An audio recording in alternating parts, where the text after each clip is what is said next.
Hi, here's a Monday thought starter just for you, and today I want to talk about goals. Today happens to be the first day of the third quarter, or you could say the beginning of the second half of the year.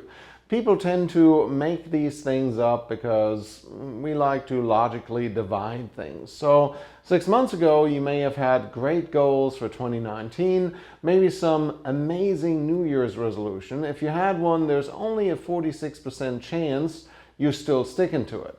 I had a business owner recently that started 2019 with wanting to make some major changes throughout his business, revamp, remodel, update. A huge undertaking. The problem is that we're in late June and nothing has really gotten done because, guess what? Too big of a project. As the saying goes, the way to eat an elephant is one bite at a time. So when he called me the other day to get him unstuck, we made a plan to break it up into manageable sub-projects, one meeting room and one office at a time, and now they're making progress already because, well, project management is important. Wars are won one battle at a time, and battles are won one bullet at a time. Not my quote, by the way, that was Denzel in The Manchurian Candidate, but hey, the shoe fits. So if 2019 was too long of a time frame to commit, why not break it up into manageable chunks? It gives you an opportunity to go into the second half of 2019 with the exact same determination, optimism, and excitement as the first. Matter of fact, what if we went into every single month excited and fired up? We need to acknowledge that we tend to be kind of bad at long-term goals.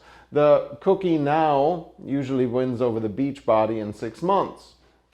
Playing around on Facebook right now wins out over getting a jump on what's due next week. There are some successful diets that have you stay on for 30 days because it's less of a buy-in. If I told you to give up cupcakes for a year, you might tell me that's way too hard. For a month, doable, or start with a week. When I quit smoking 12 years ago, I quit basically one craving at a time. I won't pretend it was easy either. But after the first 24 hours, I decided that I didn't want to reset the clock and go through that first day twice. Then the first 2 days, and so on, and I haven't smoked since.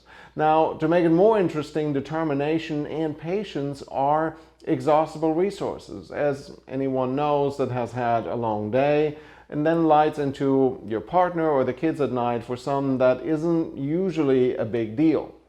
But knowing that should help you think twice before you start a battle with your family.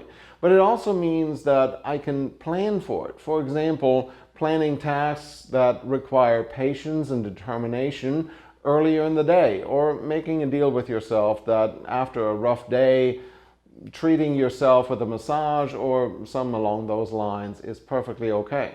Goals in business and life should be attainable, or you might accidentally set yourself up to fail. They also should force you to think outside of your comfort zone a little. Otherwise, meeting your goals feels a little like a participation trophy that you knew you'd get no matter what.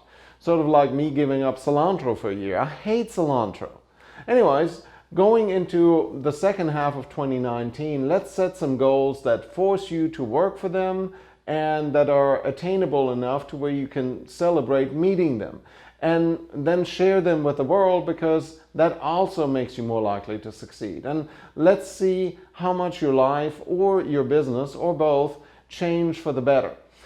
Anyways, that's it for your Monday Thought Starter. I'll be back on Thursday on the 4th of July with Trends on Thursdays. Until then, I'm Tobias Wilhelm.